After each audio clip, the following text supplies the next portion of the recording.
Hey guys, it's Esther, and I am officially entering week 2, day 8 of the Ultimate Reset.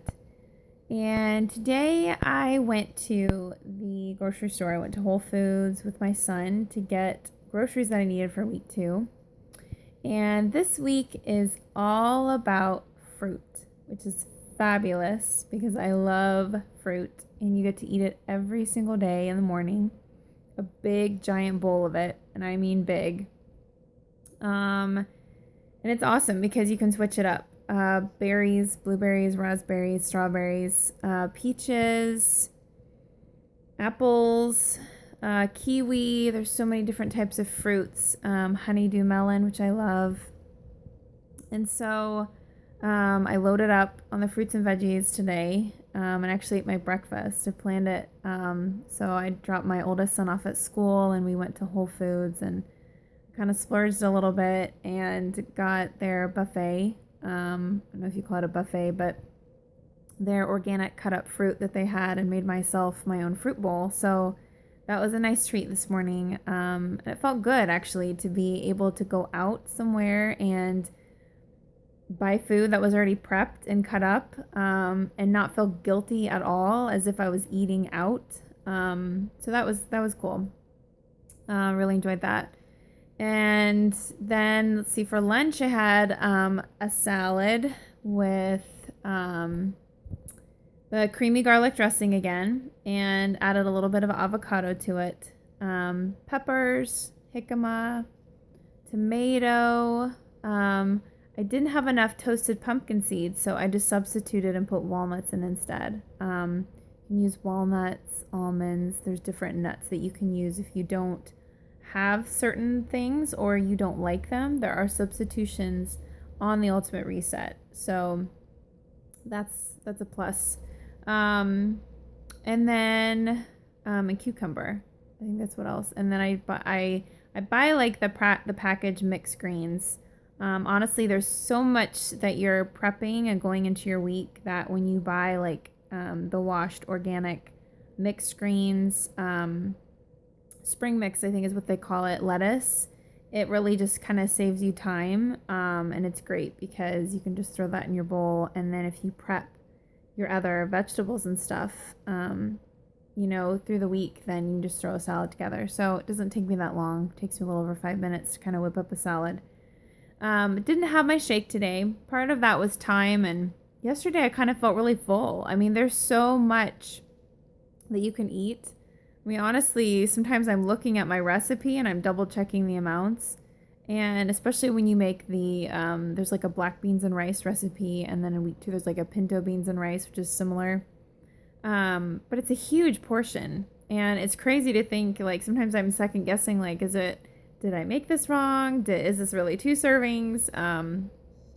There's a picture that I have that goes along with us in my day 8 of dinner that I ate, and it's a lot. It's a big portion. I had steamed zucchini, green beans. My 2 little guys helped snap beans for me today. It's something that I did growing up in the summer times with my grandpa, so they love to do it, and it's a big help to me.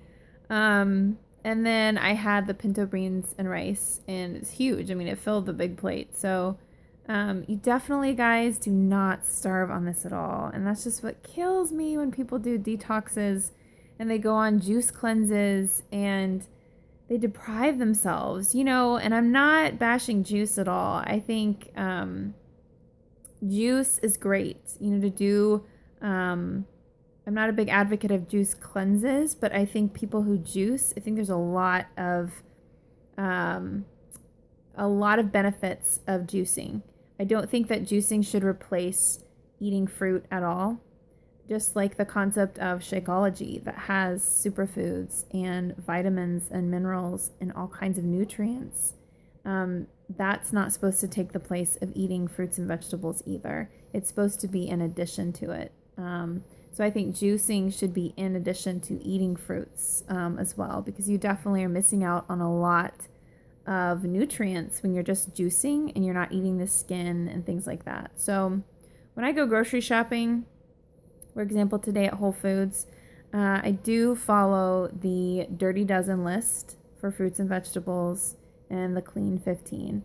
If you're going to the grocery store and you're wondering whether you should buy organic or not organic, to be completely honest, you really should be buying organic.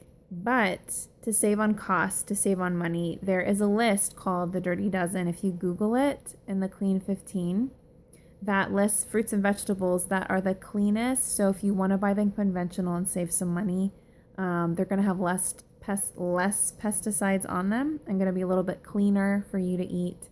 And then the Dirty Dozen, things like peppers, berries, tomatoes, potatoes, those things you really should be buying organic.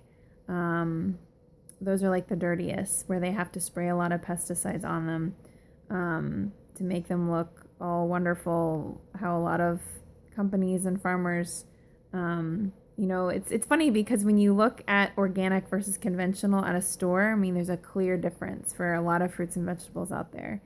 I always tell my kids, like, when we go to farmers markets, I'm like, get the ugly ones, get the ones that are misshapen and have a little marks on them, because those are like true organically grown. Like, we're not perfect. None of us on earth are perfect. We are created unique and one of a kind. We all have our own flaws. And so fruits and vegetables are the same way. And I'd rather get the ones with the flaws, to be honest, because I know that they're just naturally grown. And so anyways, that's what I stick to, guys. If you're wondering whether I spend out the wazoo for buying organic, here's my thoughts on that. I stick with the Clean 15 and the Dirty Dozen, and the ones that are on the Dirty Dozen list, I am buying organic. Now, I try to find sales when I can, but if something is not on sale, I pay the organic price for it, but I look at the value in that of what I'm consuming. And you got to look at things long term, guys. I mean, look at how many years go by where people aren't really eating clean, or maybe you're choosing to go the cheaper route and buying prepackaged foods, processed foods, things like that are cheaper, right? Because we all know that eating healthier is a little bit more expensive. But what you're not doing when you're buying those packaged foods that are chemically processed, you are basically not giving out money right then, but you're at risk for giving out a lot of money and having to pay a lot of money for when you're sick later on in life and when your health isn't so good. And so what I encourage you to do is think about the money that you're investing into your health when you buy things that are organic, and you do your research and you know why you're buying organic, and you know the foods that you're putting into your bodies. Because what you're doing right now is taking preventative measures so that you're not getting sick later on in life. I'm not talking about colds and flus. I'm talking about getting diseases and getting, chronic illnesses later on in life. Things like cancer, guys. Things like autoimmune illnesses, aches and pains, inflammation, arthritis. All of that stuff, guys, is affected by the foods that you're eating now. So do yourself a favor and buy, figure out what you're putting into your body and find the cleanest versions of that, okay? So tomorrow I am heading into day 9, and I will share with you how that goes. And today was pretty good. The detox, I will share more about that tomorrow. The detox drink that I started today, because this video is getting kind of long. But I'll check with you guys tomorrow and share with you my second day on week 2. Bye.